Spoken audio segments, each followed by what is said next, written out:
नमस्कार दोस्तों, आप देख रहे हैं रियल क्राइम हिस्ट्री। मैं हूं आपके साथ खुर्शीद आलम। दोस्तों, कहते हैं कि बेटियां जो वो सुरक्षित नहीं है। कभी कोई लफंगा जो है बेटियों के साथ छेड़खानी करता है, उसकी आबरू लूटता है। लेकिन कभी ये खबर आती है, क्योंकि सोशल मीडिया का ज़माना है और सोशल मीडिया के ज़माने में शायद कोई भी ऐसी खबर नहीं है कि जो कि छुपी हो। जो भी तह तक खबर होती है वो भी खबर सामने आ जाती है। कभी भाई बहन का रिश्ता शर्मसार होते हुए आपने सुना होगा, कभी माँ बेटे का रिश्ता शर्मसार होता है, तो कभी बाप बेटी का रिश्ता शर्मसार होता है। तो ऐसे ही एक कहानी जो मैं लेकर के आया हूँ। एक पिता अपनी पत्नी को छोड़कर अपनी दो जवान बेटी के साथ वो संबंध बनाया करता था, जिसकी उम्र भी महज 14 साल थी, एक की उम्र 17 साल थी। दोनों ही बेटी के साथ वो बार बार बारी बारी से संबंध बनाया करता था। तो आइए जानते हैं इस पूरी घटनाक्रम के बारे में। ये घटना कहाँ की है और ये कैसे इस घटना को अंजाम दिया जाता है, और ऐसे वैसी पिता को आखिर लगाम क्यों नहीं लगता ऐसे पिता पर या फिर ऐसे व्यक्ति पर जो कि अपनी ही बेटी की आबरू लूटने में लगा रहता है। तो बने रहिए हमारे साथ चैनल पर। वीडियो को लाइक कर दीजिए दोस्तों, चैनल को सब्सक्राइब कर दीजिए अगर आपने अभी तक नहीं किया है तो, और साथ ही प्यारा सा कमेंट भी कीजिए। पिछला वीडियो अगर आपने देखा होगा तो पिछले वीडियो में मैंने कहा था कि हमारा जिस दिन 1000 सब्सक्राइबर पूरा हो जाएगा, हमने एक गिव वे रखा हुआ है। 500 रुपये का रियल कैश मैं देने वाला हूँ। जो भी कमेंट में जिसका भी नाम जो है वो आएगा, क्योंकि बहुत सारे लोग कमेंट करेंगे, लेकिन सबसे ज़्यादा जिसका कमेंट होगा उनको मैं रियल 500 का एक तरीके से यूँ कहिए कि गिव वे देने वाला हूँ, प्राइज़ देने वाला हूँ। तो आप भी इसमें पीछे न रहें, भाग लें इसमें। चैनल को सब्सक्राइब करें और कमेंट करें, ताकि हो सकता है कि ये 500 रुपये का रियल कैश जो है आप जीत जाएं। तो कमेंट ज़रूर कीजिएगा, चैनल को सब्सक्राइब कीजिएगा, और जितनी जल्दी हमारा 1000 सब्सक्राइबर पूरा होगा उतना ही जल्दी ये प्राइज़ आप सभी को मिलने वाला है। तो चलिए कहानी की शुरुआत करते हैं। कहानी उत्तर प्रदेश के गाज़ियाबाद की है। गाज़ियाबाद में एक थाना लगता है कबीरनगर, और उसी कबीरनगर में रहने वाला एक परिवार होता है, जिसके अंदर एक पति पत्नी है और उसकी दो बेटियां होती है। दो बेटी में एक बड़ी बेटी का नाम जो है काजल होता है, और उसकी उम्र करीब 20 साल के आसपास हो जाती है। घर वाले काफ़ी गरीब थे, तो वो बेटी काजल को ज़्यादा पढ़ा नहीं पाया, और उसने काजल का रिश्ता तय कर दिया।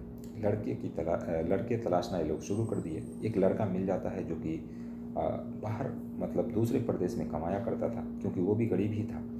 तो वो काजल का रिश्ता जो है उस लड़के से तय कर देता है। तय करने के बाद अब गांव में जिस तरीके से शादी होती है गरीब लोगों की, उस तरीके से शादी होती है, और शादी करके दुल्हन जो है वो अपने ससुराल जाती है, यानी कि काजल। अब काजल जब ससुराल जाती है तो उसका पति, क्योंकि उसको मनचाहा पति मिला था, एक तरीके से काफ़ी किस्मत वाली थी कि पति अच्छा था दिखने में, और पहले वो काम भी अच्छा किया करता था। लेकिन अब जो उसका पति होता है वो बाहर कमाने के लिए जाता ही नहीं है, और वो हमेशा काजल में लगा रहता था, काजल के साथ वो रहता था और बाहर नहीं जाता था। अब वो घर पर जब रहने लगा तो उसके जो जितने भी साथी थे, जितने भी दोस्त थे, यार थे, उन सब के साथ अब इसको एक लत लग गई शराब पीने की, और ये आए दिन शराब पीकर घर आता। तो काजल इस पर काफ़ी खफा भी होती, कई बार उसको खाने पीने के लिए भी नहीं देती थी, और कहती थी कि बाहर जाओ कमाने के लिए, लेकिन वो जाता ही नहीं था। अब काजल के जितने भी जो भी पैसे उसने रख रखे थे, वो सारे पैसे एक एक करके वो ले लेता है, और उसकी भी वो शराब पी जाता है। अब बची जो काजल की जो भी गहने होते हैं, जेवरात होते हैं, उन जेवरात को भी धीरे धीरे वो ले करके बेचने की शुरुआत कर देता है। अब धीरे धीरे काजल के जितने भी जेवरात थे वो सब बेच देता है। बेच कर सब वो शराब पी जाता है दोस्तों के साथ मिलकर। अब काजल जो है उस अपने पति से बार बार झगड़ा लड़ाई किया करती थी। अब इसी दौरान काजल को दो बेटियां हो जाती है। दो बेटी भी जो है वो धीरे धीरे बड़ी होने लगती है, लेकिन उसका जो पति है वो सुधरने का नाम नहीं लेता है। तो काजल काम करके अब अपने पति को पालती थी, अपने बच्चे को भी पालती थी, लेकिन आए दिन झगड़ा लड़ाई भी होता था, क्योंकि उसका पति बार बार उससे पैसे मांगता था शराब पीने के नाम पर, जो कि काजल नहीं दिया करती थी। कई बार मार पिटाई भी हुई काजल की। अब ये पानी जो है नाक से ऊपर बह चुका था। उसकी बेटी करीब 6-7 साल 8 साल की हो चली थी। दो बेटियां हुई। अब काजल के ऊपर एक यूँ कहिए कि पहाड़ था। उसका पति निकम्मा था, उसको दो बेटी भी हो गई, तो आगे चल के उसकी शादी भी करनी है। अब काजल की अपने पति से बार बार लड़ाई झगड़ा होना, ये कहीं ना कहीं ये बात आगे बढ़ जाती है, यानी विवाद हो जाता है। उसके मैके वालों को वो खबर करती है, काजल अपने मैके वालों को, मैके वाले आते हैं अब काजल कहती है कि हमें इसके साथ रहना ही नहीं है, क्योंकि मैंने बहुत देख लिया इस शख्स को। 10 साल शादी को हो गए, लेकिन आज भी वो शराब पीना नहीं छोड़ा और ना ही घर में 1 रुपया भी वो कमा कर लाता है। तो इसलिए इसके साथ मुझे रहना ही नहीं है। मैं अपने बच्चों की परवरिश खुद ही कर लूँगी और मैं अपने मैके में ही रहूँगी। तो एक पंचायत बैठती है और पंचायत में फैसला लिया जाता है। तो काजल अपने पति को डिवोर्स दे देती है। डिवोर्स देने के बाद अपनी 2 बेटियों को लेकर वो सीधे मैके चली जाती है और मैके में ही एक छोटा सा घर बना करके वो अकेला रहने लगती है। लेकिन जो उसके माता पिता है वो सोचते हैं कि काजल आखिर कब तक अकेली रहेगी, आखिर वो भी जवान है। तो इसलिए वो एक लड़का देखते हैं, तलाशी करते हैं कि कोई अगर दूसरी शादी वाला भी लड़का हो जिसकी पत्नी वगैरह मर गई हो, तो वो भी अगर मिल जाए तो काजल की रिश्ता करवा देंगे। तो एक लड़का मिल जाता है जो उम्र बहुत ज़्यादा थी, 35-40 के आसपास थी। उसकी पत्नी जो है वो मर चुकी थी पहले। तो वो लड़का मिल जाता है। लड़का मिलने के बाद अब काजल को बताया जाता है। काजल अब करे तो क्या करे, वो भी तैयार हो जाती है, सोचती है चलो कम से कम बच्चे के ऊपर पिता का साया तो मिल जाएगा। तो काजल तैयार हो जाती है और उससे उसकी शादी हो जाती है। शादी करने के बाद काजल फिर से अपने दूसरे ससुराल चली जाती है अपनी बेटी को लेकर। अब धीरे धीरे बेटी भी बड़ी हो चुकी थी। कुछ दिन का समय बीतता है, कुछ सालों का समय बीतता है, जिसके बाद काजल की जो बेटी है बड़ी वाली, उसकी उम्र 17 साल हो जाती है, छोटी वाली की 14 साल। अब काजल बिल्कुल बेफिक्र थी और वो काम धंधा किया करती थी, बेटियों को भी साथ में काम करने के लिए ले जाया करती थी। लेकिन कभी कभी बेटी जो है वो नहीं चाहती थी और घर पे ही रहा करती थी, लेकिन काजल दूसरे के खेतों में जा कर के वो काम किया करती थी। तो उसका जो पिता होता है, यानी कि जो सौतेला बाप होता है उस लड़की का, बच्चे का, वो जो काजल की बेटी थी बड़ी वाली, उसको छेड़छाड़ किया करता था। छेड़छाड़ करते करते अब उसको अपने झांसे में ले लेता है और उसके साथ वो संबंध बना लेता है।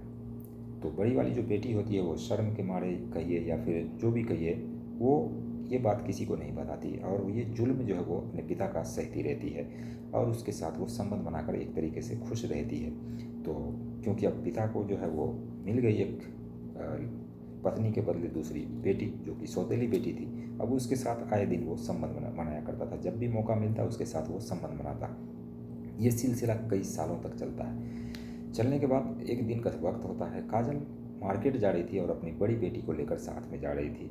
अब छोटी बेटी घर पर थी, तो ये जो इसका पिता है वो भी घर पर ही था। अब ये लोग जब मार्केट चले जाते हैं तो फिर ये जो इसका पिता होता है, जो छोटी लड़की थी, अब उसके साथ वो छेड़खानी करने लगता है। और उसके साथ छेड़खानी करते करते, क्योंकि ये लोग काजल और अपनी बेटी को जो लेकर गई थी वो शाम को आने वाली थी, इसी मौके का वो फ़ायदा उठाता है और अपनी छोटी वाली बेटी के साथ वो ज़ोर ज़बरदस्ती करने लगता है घर के अंदर। और ज़ोर ज़बरदस्ती ही नहीं करता बल्कि उसके साथ अब वो संबंध भी बनाना शुरू कर देता है, क्योंकि लड़की कमसिन थी, कम उम्र थी। तो इसलिए जो उसका पिता होता है वो सौतेला था। अब उसके साथ वो संबंध बनाता है। संबंध इस कदर बनाता है कि वो लड़की चीखती रहती है, चिल्लाती रहती है, लेकिन कोई भी बचाने के लिए उसको नहीं आता है। उसके मुंह पर हाथ रख देता है और उसके साथ लगातार संबंध बनाता है। संबंध बनाते बनाते वो लड़की की हालत ख़राब हो जाती है। लड़की के प्राइवेट पार्ट से अब ब्लड रुकने का नाम नहीं लेता है। लगातार ब्लीडिंग हो रही थी और ये व्यक्ति लगातार उसके साथ संबंध बनाए जा रहा था। दिन भर वो उसके साथ संबंध बनाता है। शाम होते ही जब देखा कि उसकी बेटी की ब्लीडिंग नहीं रुक रही है तो वो घर छोड़कर भाग जाता है। भागने के बाद शाम को जब उसकी माँ आती है, देखती है अपनी बेटी की हालत, तो वो दंग रह जाती है और पूछती है कि आखिर तुम्हारे साथ ये किसने किया। वो लड़की रोते हुए अपनी माँ के गले लग जाती है और कहती है पिता ने मेरे साथ ये सब किया है। ये सुनते ही जो काजल होती है फ़ौरन उसी वक्त वो पुलिस स्टेशन जाती है। पुलिस स्टेशन में उस लड़की को लेकर जाती है और सारा हालत दिखाने के बाद एक रिपोर्ट लिखवाती है अपने ही पति के खिलाफ। और पुलिस जो फ़ौरन एक्टिव होती है। रात का समय होता है, रात में ही पुलिस दबिश मारती है और वो जो शख्स होता है वो रात को घर आया था, रात में ही उसे गिरफ्तार करके उसे जेल की सलाखों के पीछे डाल देती है। तो इस तरीके से इस घटना को अंजाम दिया जाता है। जो काजल, जिसकी किस्मत इतनी अच्छी लड़की थी, लेकिन उसकी किस्मत इतनी ख़राब हुई कि पहला पति उसका निकम्मा मिला, दूसरा पति भी अय्याश मिला जो कि उसकी ही बेटी के साथ संबंध बनाया करता था, उसकी आबरू लूटा करता था। तो कहीं ना कहीं काजल की ज़िंदगी जो है वो एक तरीके से एक बार फिर से ख़राब हुई और उसका पति जेल की सलाखों के पीछे चला गया, क्योंकि उसने नाबालिग के साथ रेप किया था और रेप की घटना को अंजाम दिया था। इसलिए उस पर पोक्सो एक्ट का धाराएँ भी लगाई जाती है और उसको सदा के लिए जेल की सलाखों के पीछे डाल दिया जाता है। तो ये थी एक कहानी दोस्तों।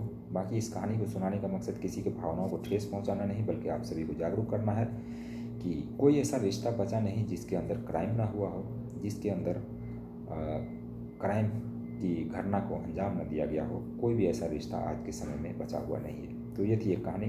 बाकी आपकी क्या राय है इस कहानी पर कमेंट सेक्शन में ज़रूर बताइए। चैनल को सब्सक्राइब कीजिए। मिलते हैं नेक्स्ट वीडियो में, तब तक देखते रहिए बिहार एक्सप्रेस यूट्यूब चैनल।